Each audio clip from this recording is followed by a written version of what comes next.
Hello. I wanted to walk you through one of the courses that I did back in 2021. This course was approved through the state of Ohio, and I thought I would just show you the application process and share some of the things that I've learned along the way. So, before I show you those documents, though, I wanted to show you this. This is my course summary in CE Broker. Unless you're in Ohio, Florida, or West Virginia, you probably won't be using CE Broker, but I did want to show it to you because this is the platform that I used to get approved in the state of Ohio.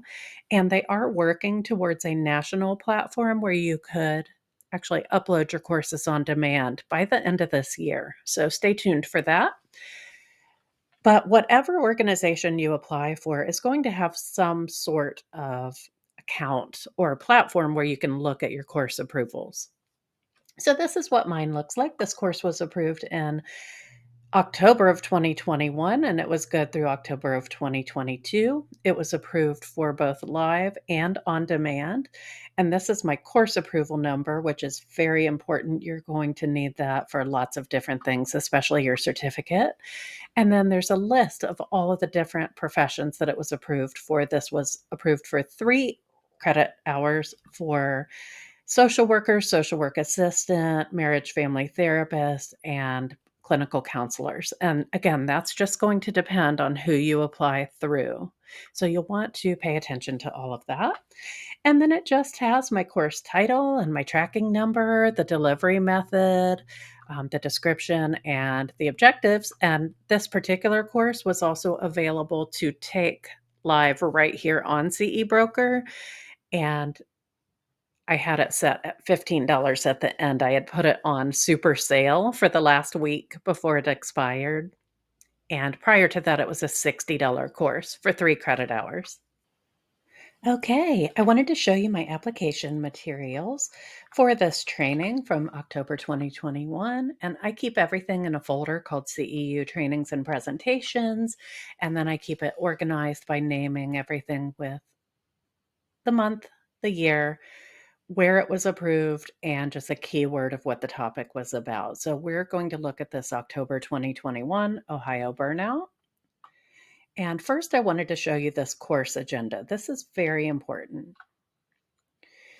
So, of course, we have our title, how many CEUs it's approved for or we're applying for, and the name of the presenter.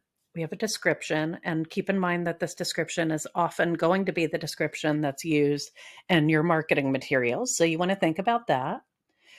And I did want to talk to you about the objectives because I am using terms here like understand, recognize, and I have since learned that a lot of organizations are not big fans of words like understand, learn, know, recognize. These are considered lower thinking order skills, and you want to use words more like identify, discuss, explore, or implement, action verbs. So if I were to rewrite this again today, I would probably rewrite it as explore the progression of stress, chronic stress, and burnout, identify the warning signs and resilience factors, and discuss the impact of roles, expectations, mindset, etc. It's a very subtle difference, but it does make a difference. And then I also wanted to show you this agenda. It's important that you write out your agenda with time frames.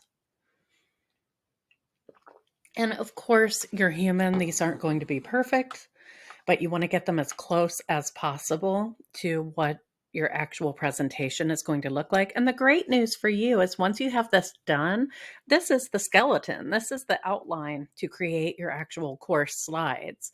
So this will tell you exactly how long you're going to spend on each topic.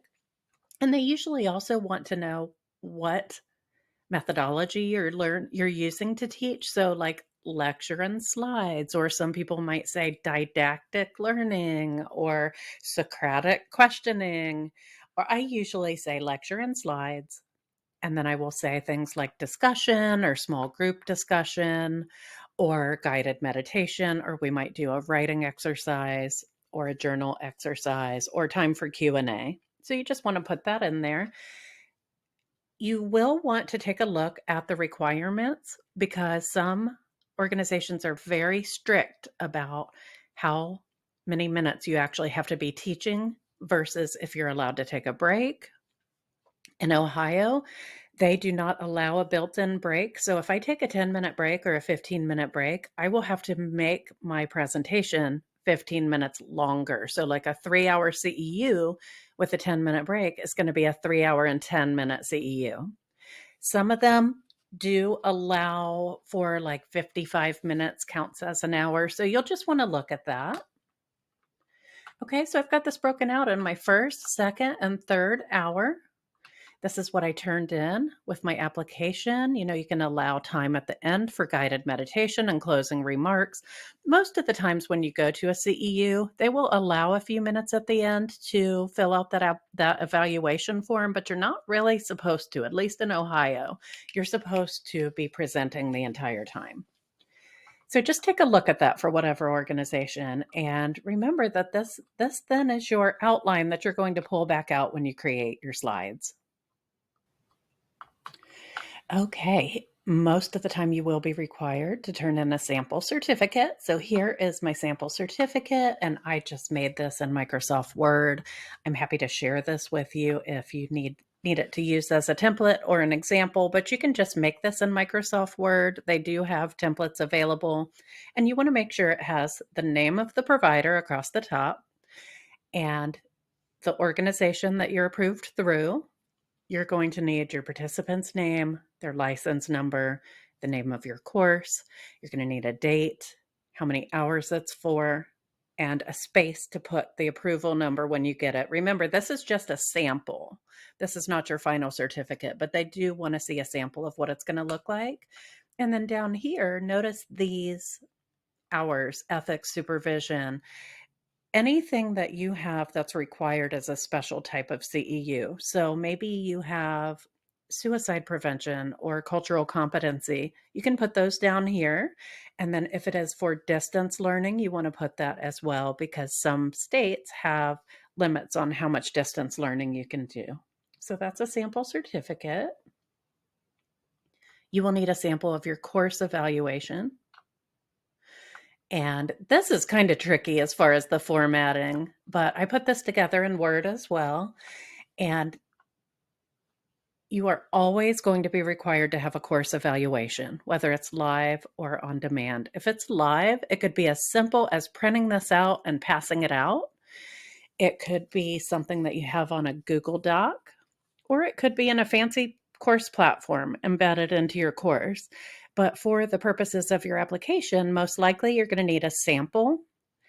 So, and these are the areas that are most often covered: content, setting, distance learning, the effectiveness of the presenter, the instructional methods, and then you really want to have your objectives in there so that people can evaluate whether or not you met those objectives. In Ohio, I am fortunate enough that they allow us to just submit a memo if we want to be approved for both live and in person, and they don't require us to pay 2 fees, which is really nice. But I know most of the time you are going to have to apply separately for live and in person. And then you're also going to need a post test, and this is going to depend on your organization's guidelines. They may have requirements as far as how many questions per hour, what percentage of questions can be true or false, or what the passing grade required is to get the certificate of completion. Okay, so this one, Ohio requires 5 per hour. So this has 15 questions for a 3-hour presentation. And again, when you actually administer this, you're only going to need these for on demand, sometimes virtual live courses. You're not going to need this for an in-person course because you can tell if they're there the whole time and you have a sign-in sheet. That reminds me, you may also need a sample sign-in sheet, which I don't have here because it wasn't required for this one. But a sample sign-in sheet can be as simple as just printing out a spreadsheet with, name, license number, email, And you can also use that to start to build your email list for when you offer courses in the future. So this is my sample post-test, and you are writing these questions yourself. You want to make sure that they're not impossible, but that they do assess whether or not this person was present for your whole training and got something out of it. Okay, and then let's see. They will usually ask for your resume. So this is just a copy of my resume. I used a template from Word. I like how this one looks, and it's just a very short, this is a front and back one-page resume. But something that I wanted to point out is you want to make sure that your resume speaks to your experience and your expertise in what you're going to be teaching about. And I do like to have a little section here about conferences and presentations. I have updated this since, but you can put your previous CEUs here. You can put any teaching experience that you have, any workshops you've taught. And I do suggest having those on your resume. Okay, so this is a good chance to polish up that resume because you're going to need to send that in. And then finally, in my folder, I just have my PowerPoint presentation, so that I always have it. And sometimes I will go back to these and use them as a template for new material. Obviously, I'll swap out the materials. But as you can see, like the course objectives are the same as the ones that I had on my application. And this goes through and follows that agenda. Okay. One more thing I wanted to say, this isn't exactly about the application, but I do suggest applying for live and on demand if possible. Now, this is completely your choice, but the reason I do it this way is because you can actually host a live training, invite the people in your immediate network, the counselors in your local area, agencies that you have a relationship with. You can offer a discount for groups of 10 or more and reach out to everyone locally. And if you can get even 8 or 10 people in your live training, you're basically getting paid to record your material. And I only record it once. I will record it once on the live Zoom. And then those videos are what I use to upload into my course platform for the on-demand course. So I suggest running it live the first time simply because, that way you're only creating it once. Now, if you are someone who really struggles with live and you really see yourself pre-recording this stuff, that's fine too. Just do on demand. But this is how I like to do it. And most of the time you're going to be approved for the whole year, so you can teach it live over and over in different settings. And also have your on-demand course running in the background and bringing in some passive income for you. Okay, so I hope that helps. Let me know if you have any questions. Let me know if you would like for me to take a look at your application materials before you send them in, and I hope you have a great day.